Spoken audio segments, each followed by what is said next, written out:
In 1927, Justice Louis Brandeis wrote, "If there be time to expose through discussion the falsehood and fallacies, to avert the evil by the processes of education, the remedy to be applied is more speech, not enforced silence."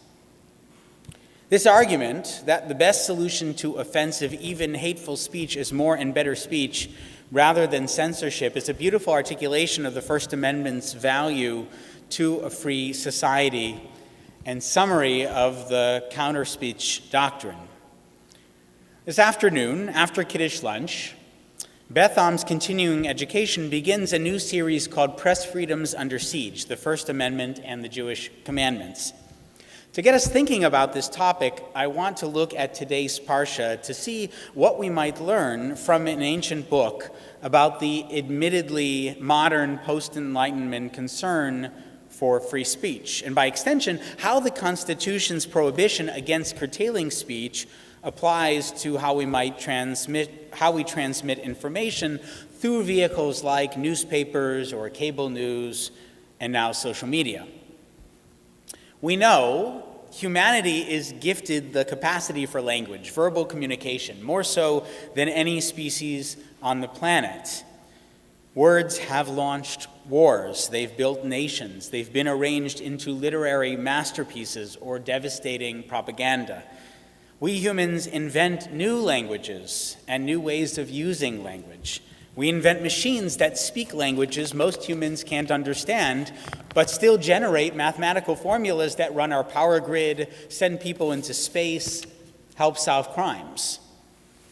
In the Jewish understanding, God created the world with words and chose Abraham with words and gave words to Moses to relay to the people. Jews have been texting for millennia. So what does this ancient wisdom have to say about how we are to use words? I would say there are two forces in tension with each other, two sets of guiding principles, if you will. The first of these is well known to us.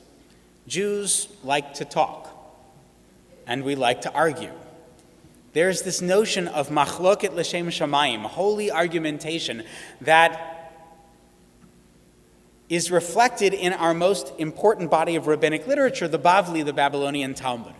The Talmud is more or less a record of debates between dozens upon dozens of rabbis across centuries. Chazal argue about how much money to give to the poor, or how many se'ah of water are required for a mikvah.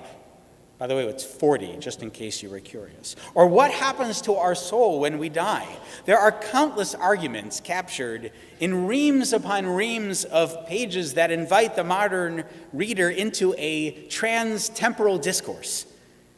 Unless we think all this debate and discord is simply an excuse to shout at each other, we have only to look at this week's parashah, because the very first debate in Jewish history is recorded in chapter 18 of Genesis.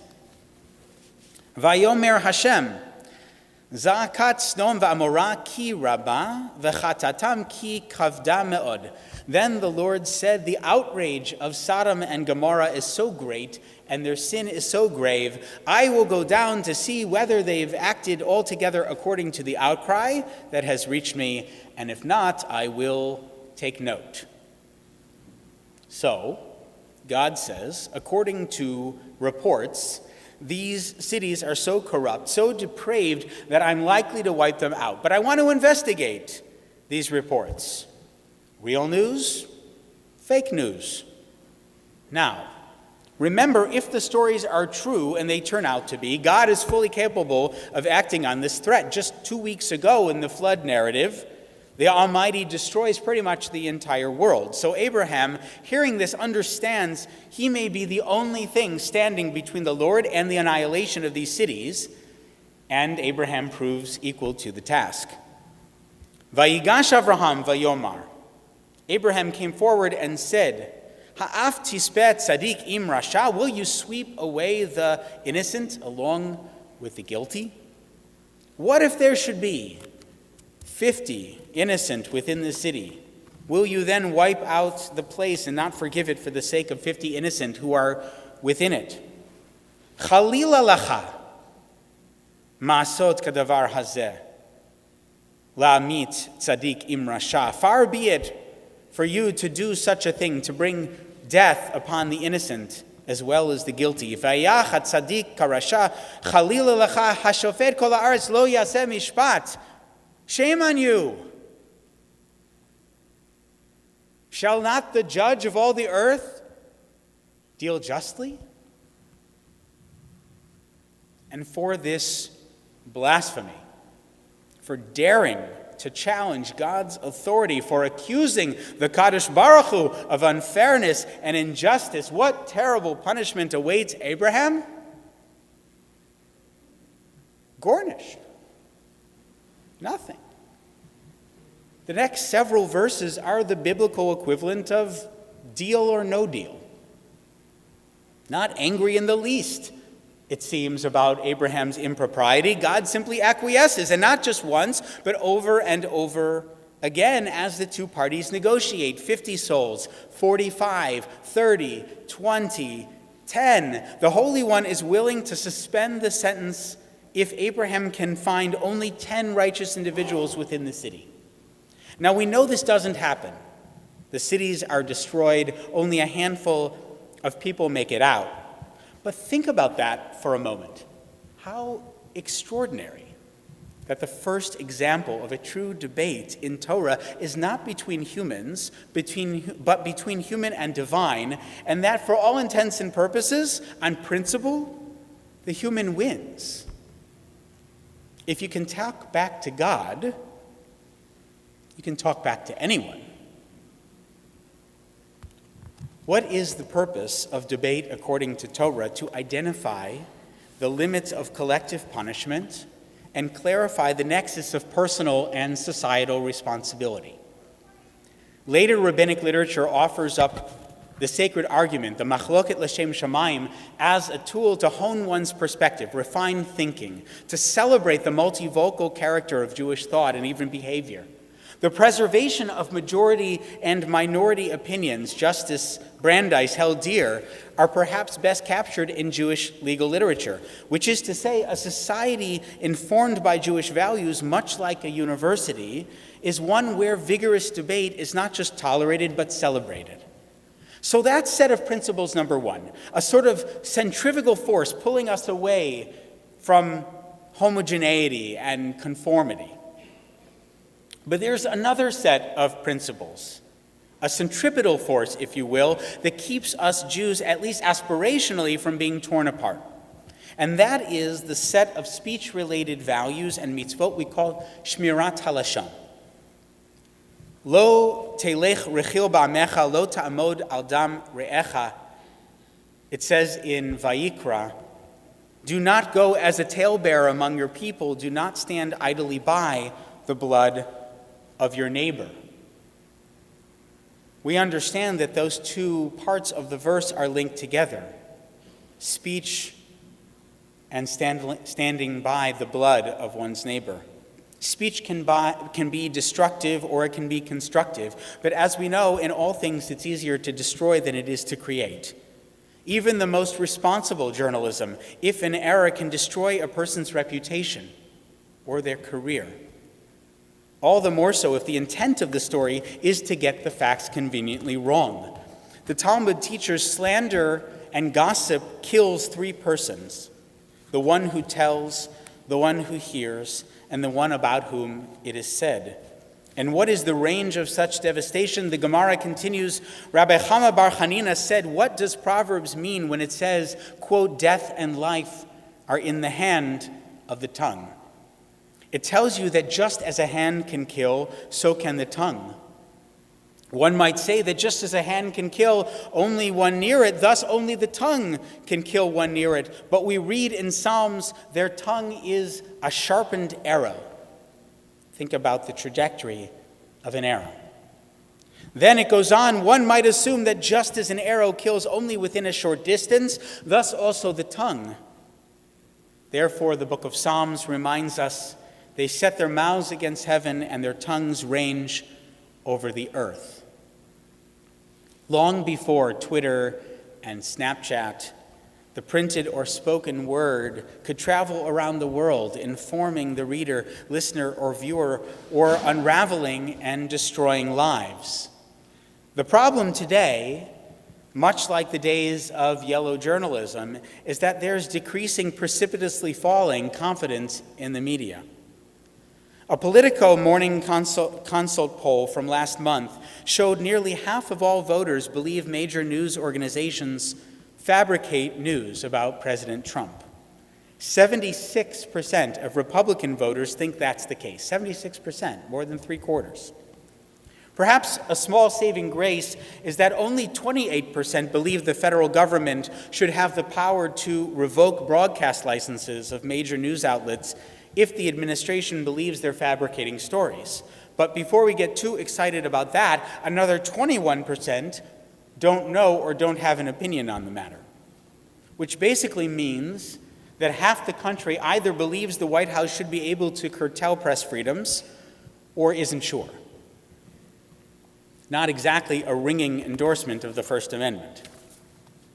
But I think the problem goes deeper still, because as we've seen throughout American and frankly throughout human history, the manner and extent to which laws are enforced is at least somewhat related to the value most people place on those laws.